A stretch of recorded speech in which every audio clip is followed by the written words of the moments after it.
Hello दोस्तों, नमस्कार। हमारे YouTube channel air study IQ में आपका स्वागत है। दोस्तों, आज से हम संविधान पढ़ना स्टार्ट करेंगे। संविधान की आज हमारी पहली क्लास है।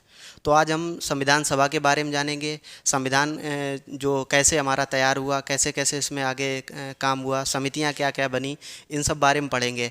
और हमारी जो राज्य व्यवस्था है वो किस तरह से काम करती है उसके बारे में पढ़ेंगे। तो आइए देखते हैं दोस्तों पहले आपको बता दें कि ये भारतीय राज्य व्यवस्था क्या है। इंडियन पॉलिटी एक्चुअल में क्या, किसी देश को चलाने या जैसे भारत को चलाने के लिए एक राज्य व्यवस्था चाहिए, एक सिस्टम चाहिए। तो वो सिस्टम जो है वो है क्या ना, भारतीय राज्य व्यवस्था है। और वो चलती किसके माध्यम से? By the constitution of India. वो भारतीय संविधान के माध्यम से चलती है। अगर किसी देश की व्यवस्था, जो भी सिस्टम है, वो किसी एक पर्टिकुलर संविधान से चलता है, लिखित या अलिखित संविधान से। चाहे वो किसी देश का लिखित भी संविधान हो सकता है, अलिखित हो सकता है। लिखित संविधान में बात करें तो जैसे अमेरिका हुआ, भारत हुआ, ठीक है। और अगर अलिखित संविधान की बात करें तो जैसे ब्रिटेन हुआ, तो ब्रिटेन का संविधान अलिखित है। अगर भारत के संविधान की बात करें तो लिखित है। कभी कभी ऐसा क्वेश्चन पूछ सकते हैं कि सबसे बड़ा लिखित संविधान कौन सा है। तो दोस्तों, सबसे बड़ा लिखित संविधान हमारे देश का ही है। भारतीय संविधान सबसे बड़ा लिखित संविधान है। अगर सबसे छोटा की बात करें तो वो दोस्तों अमेरिका का संविधान आ जाता है, ठीक है। अब दोस्तों आगे बात कर लेते हैं कि जो ये राज्य व्यवस्था है, जो ये सिस्टम है, ये जो संविधान है, वो किस तरीके से काम करता है। ये पावर के हिसाब से काम करता है, सत्ता।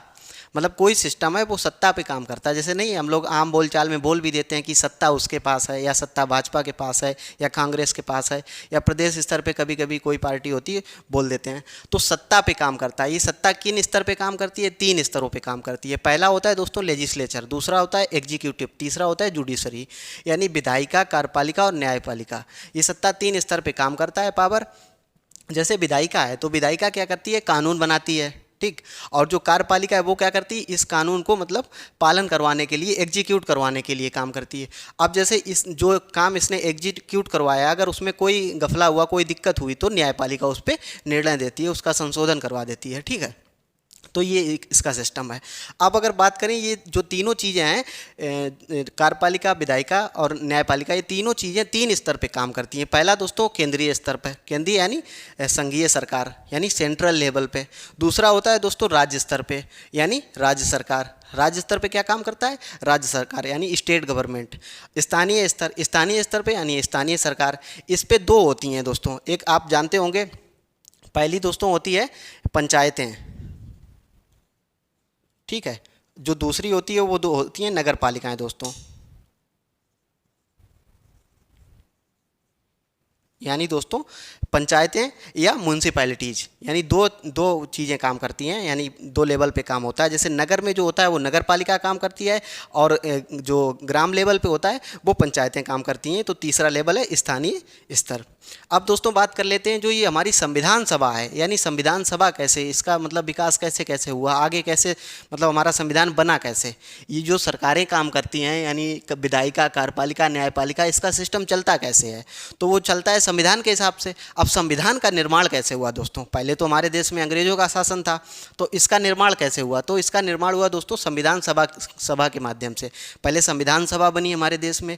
उस संविधान सभा से दोस्तों कई सदस्य निर्वाचित होकर, कुछ मनोनयन होकर हमारी संविधान सभा में बैठे। उन सभी ने कई देशों के संविधान को पढ़ा, और पढ़ने के बाद एक निचोड़ निकाला।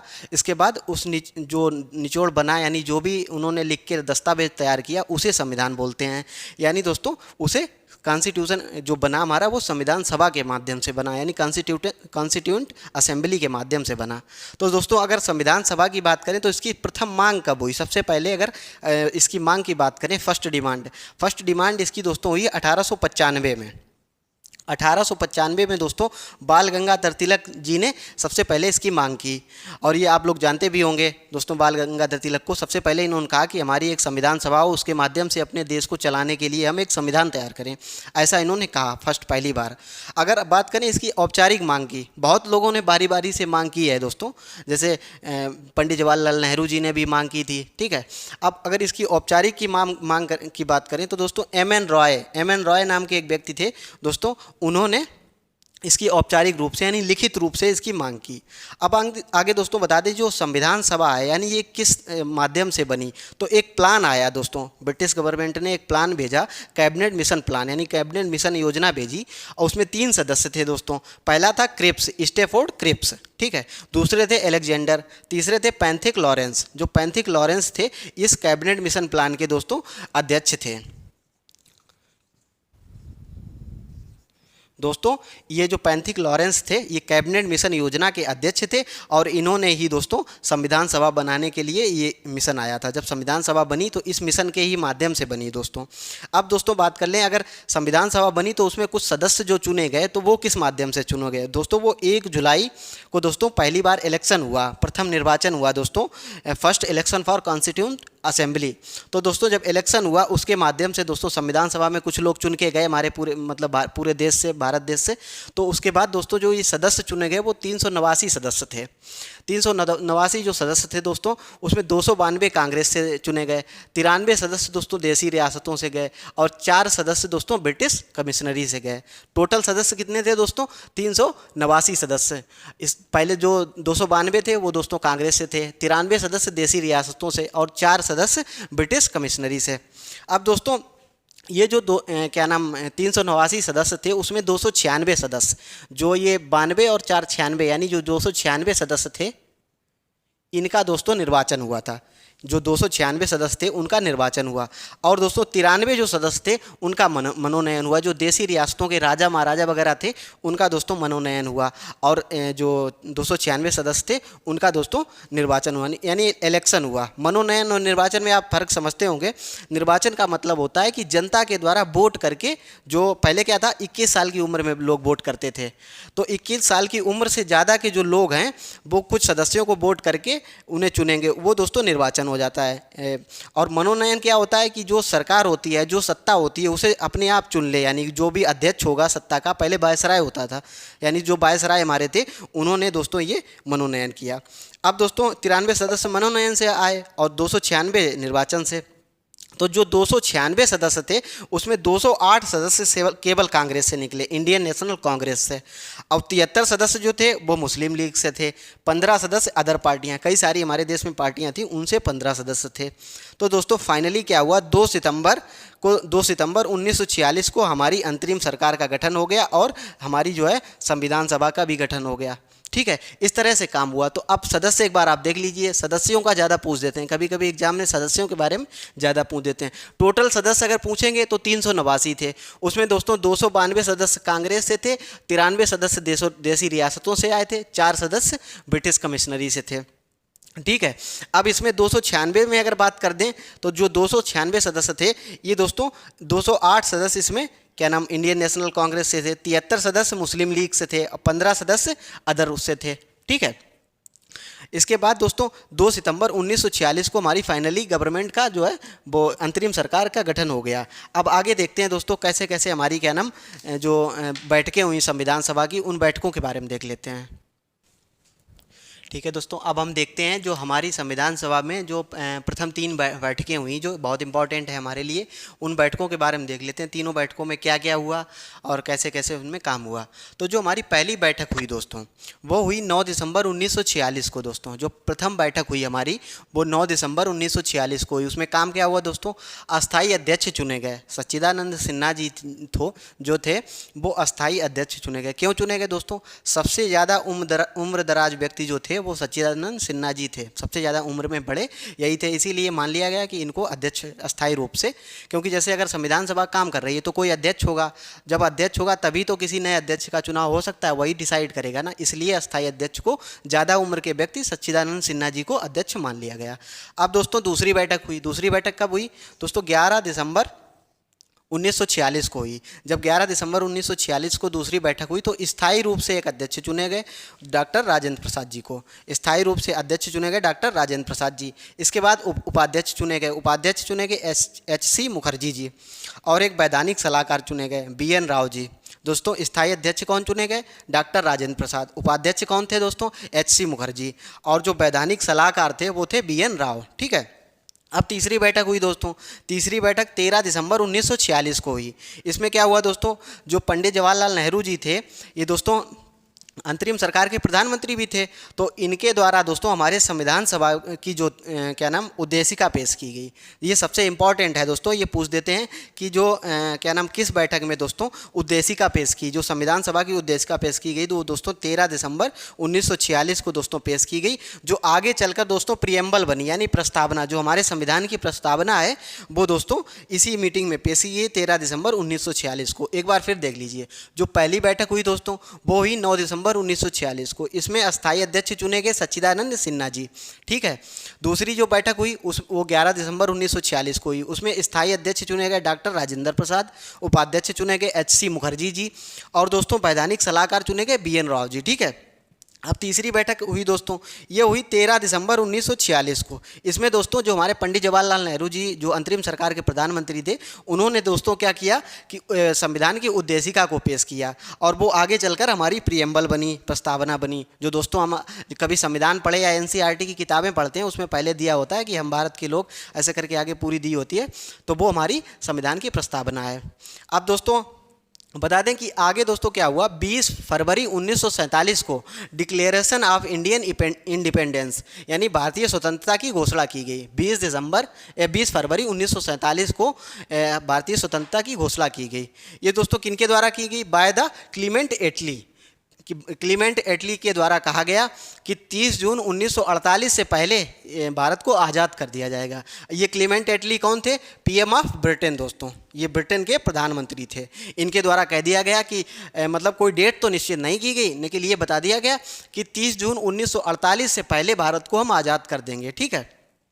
अब दोस्तों मार्च में क्या हुआ, मार्च 1947 में क्या हुआ दोस्तों, वायसराय बनकर आए माउंट बेटन। अब घोषणा तो कर ही दी गई थी कि इससे पहले जो है भारत को हम आज़ाद कर देंगे। जब आज़ाद करेंगे तो उसका सिस्टम दोस्तों, हमारे देश में झगड़ा वगैरह चल रहा था कि पाकिस्तान एक अलग से मतलब देश होना चाहिए, तो इसलिए माउंट बेटन को वायसराय बनाकर भेजा गया मार्च 1947 में, ठीक है।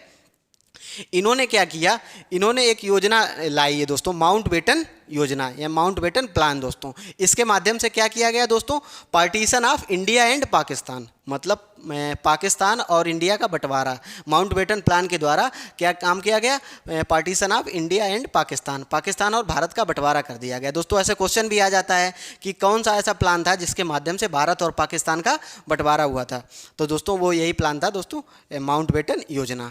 दूसरी दोस्तों एक और इन्होंने प्लान पेश किया, ये डिकी वर्ड प्लान था। इसके माध्यम से क्या हुआ दोस्तों, जो हमारी संविधान सभा थी उसका बंटवारा किया गया, यानी संविधान सभा हमारी एक ही में थी, क्योंकि उसमें मुस्लिम लीग भी थी और कांग्रेस भी थी और अदर लोग भी थे, तो इसलिए दोस्तों उन्हें भी तो संविधान की ज़रूरत थी ना, पाकिस्तान अलग हो रहा था तो उसको संविधान की ज़रूरत थी, इसलिए दोस्तों संविधान सभा का भी बंटवारा किया गया। बंटवारा दोस्तों कितने कितने सदस्य गए हिस्से में दोस्तों, 299 सदस्य मिले इंडिया को, ठीक है, और 90 सदस्य जो है दोस्तों पाकिस्तान को दे दिए गए। जो हमारी संविधान सभा थी उसमें 299 सदस्य हमारी संविधान सभा में रह गए और 90 सदस्य जो है पाकिस्तान की संविधान सभा में चले गए। ऐसे क्वेश्चन आ सकता है किस योजना के माध्यम से संविधान सभा का बंटवारा हुआ, तो दोस्तों डिकी बर्ड प्लान था, डिकी बर्ड योजना थी, उसके माध्यम से संविधान सभा का बंटवारा हुआ। अब दोस्तों आपको एक और फैक्ट की बात बता दें दोस्तों, 4 जुलाई को दोस्तों एक बिल पेश किया गया ब्रिटेन की पार्लियामेंट में, क्योंकि जो दोस्त क्या नाम हमारे देश के जो भी फैसले होते थे वो ब्रिटेन की पार्लियामेंट में होते थे, जो भी आज़ादी से पहले तो ब्रिटेन की संसद में पेश किए जाते थे, इसके बाद वहाँ से अधिनियम या एक्ट बन के आता था तो और उसको लागू किया जाता था। तो 4 जुलाई 1947 को एक बिल पेश किया गया ब्रिटेन की संसद में, वो दोस्तों 18 जुलाई 1947 को एक एक्ट बना, अधिनियम बना, यानी भारतीय स्वतंत्रता की घोषणा का एक अधिनियम बना, उसे बोल देते हैं कि भारतीय स्वतंत्रता का अधिनियम। तो वो उस अधिनियम के माध्यम से दोस्तों हमारा 15 अगस्त 1947 को हम फाइनली रूप से आज़ाद कर दिए गए। यानी 4 जुलाई को बिल पेश किया गया, 18 जुलाई को दोस्तों ये क्या नाम एक एक्ट बना या अधिनियम बना, और उसके बाद हमारी ये उस क्या नाम एक्ट में कह दिया गया कि 15 अगस्त 1947 को हम फाइनली आज़ाद हो रहे हैं।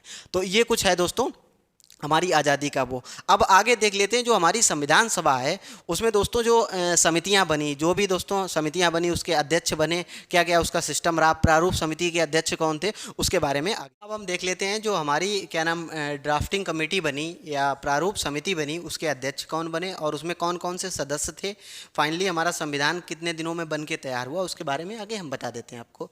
दोस्तों हमारी नेक्स्ट मीटिंग हुई, जो 3 बैठकें हुई थी दोस्तों, इसके बाद अगली मीटिंग हुई, ड्राफ्टिंग कमेटी बनी, ठीक है। उसमें दोस्तों 7 सदस्य बने, ड्राफ्टिंग कमेटी में 7 सदस्य बनाए गए।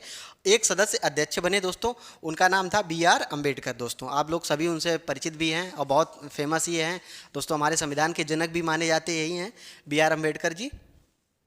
तो अगर दोस्तों बात करें, ये अध्यक्ष बने B.R. अम्बेडकर जी। अब इसके बाद जो 7 सदस्य थे इसमें, और बाकी सदस्य कौन कौन से थे 6 लोग, उनके बारे में बता दें। पहले जो थे D.P. खेतान थे दोस्तों। D.P. खेतान क्या मतलब संविधान बनने के ही समय उस टाइम इनकी मृत्यु हो गई, इनकी जगह पे आए T.T. कृष्णामाचारी, इनकी जगह पे इनकी डेथ के बाद आ गए T.T. कृष्णामाचारी। इसके बाद दूसरे सदस्य थे B.L. मित्रा दोस्तों, इन्होंने रिजाइन कर दिया। B.R. अम्बेडकर जी से इनके कुछ मतभेद हो गए और इसके बाद इन्होंने क्या नाम रिजाइन कर दिया। इनकी जगह पे आए दोस्तों माधवराव जी आए, ठीक है। अगला दोस्तों तीसरे बने K.M. मुंशी दोस्तों, तीसरे वो थे सदस्य K.M. मुंशी। चौथे थे मोहम्मद सादुल्ला, ठीक है। चौथे थे गोपाल स्वामी अयंगर, ठीक है। और पांचवें दोस्तों गोपाल स्वामी अयंगर। छठे दोस्तों थे कृष्णा स्वामी अय्यर। दोस्तों देख लेते हैं एक बार फिर। D.P. खेतान थे पहले, इनकी मृत्यु हो गई तो T.T. कृष्णामाचारी बने, ठीक। दूसरे दोस्तों थे B.L. मित्रा, इनके दोस्तों B.R. अम्बेडकर जी से कुछ मतभेद हुए, इनकी जगह पे आ गए माधवराव जी। तीसरे दोस्तों K.M. मुंशी। चौथे दोस्तों मोहम्मद सादुल्ला। पांचवें दोस्तों गोपाल स्वामी अयंगर। छठे दोस्तों कृष्णा स्वामी अय्यर, ठीक है। ये 7 लोग थे। प्रारूप समिति के अध्यक्ष कौन बने दोस्तों? B.R. अम्बेडकर जी। ये ड्राफ्टिंग कमेटी दोस्तों प्रारूप समिति है। प्रारूप समिति जो है इसी को ड्राफ्टिंग कमेटी इंग्लिश में बोल देते हैं, ठीक है। इसके अध्यक्ष, ऐसे क्वेश्चन आ सकता है आपका कि ड्राफ्टिंग कमेटी या प्रारूप समिति के अध्यक्ष कौन थे दोस्तों? तो अध्यक्ष थे B.R. अम्बेडकर जी। और इस प्रकार से भी क्वेश्चन आ सकता है, D.P. खेतान की मृत्यु के बाद उनकी जगह पे कौन सदस्य आए? तो T.T. कृष्णामाचारी। या ऐसे भी पूछ सकते हैं B.L. मित्रा ने रिजाइन किया, उनकी जगह पे कौन सदस्य आए दोस्तों? माधवराव जी आए। तो दोस्तों ये ड्राफ्टिंग कमेटी बन गई। इसके बाद हमारे संविधान के लिए काम मतलब स्टार्ट हो गया। तो दोस्तों 2 साल 11 माह 18 दिन के बाद हमारा फाइनली संविधान बनके तैयार हो गया। 2 साल 11 माह 18 दिन में हमारा फाइनली संविधान बनके तैयार हो गया और ये 26 नवंबर 1949 को तैयार हुआ। दोस्तों इसको याद करने के लिए हम सीधा 3 साल याद करें और उसमें 12 दिन माइनस कर दें, वो हमारा आ जाएगा। कभी कभी हम भूल जाते हैं, तो 3 साल में 12 दिन कम कर देंगे, अपने आप आ जाएगा 2 साल 11 माह 18 दिन, ठीक है। अब दोस्तों बता दें कि ये जो संविधान जिस दिन बना, उस दिन बनने की उसमें दोस्तों हमने संविधान दिवस मनाने लगे। दोस्तों जिस दिन ये 26 नवंबर 1949 को हमारा संविधान बन के तैयार हुआ, उसी दिन से हम संविधान दिवस के रूप में मनाने लगे। उस दिन दोस्तों हमारा संविधान लागू नहीं हुआ, कुछ अनुच्छेद थे जो लागू हो गए थे, लेकिन पूरी तरह से संविधान लागू नहीं किया गया। संविधान लागू हुआ हमारा 26 जनवरी 1950 को। उसी दिन हम रिपब्लिक डे मनाते हैं। फाइनली उसी दिन हम दोस्तों गणतंत्र दिवस मनाते हैं। तो दोस्तों ये हमने आप लोगों को संविधान सभा के बारे में बताया, प्रारूप समिति के बारे में बताया, सारी चीज़ें बताई, कैसे कैसे हमारे संविधान सभा का विकास हुआ आगे, कैसे कैसे हमने संविधान का निर्माण किया। तो पूरा दोस्तों हमने वीडियो में पूरा एकदम निचोड़ बताया है आप लोगों को। अगर हमारा वीडियो अच्छा लगा हो तो हमारे वीडियो को लाइक करें और चैनल को सब्सक्राइब करें। जय हिंद दोस्तों।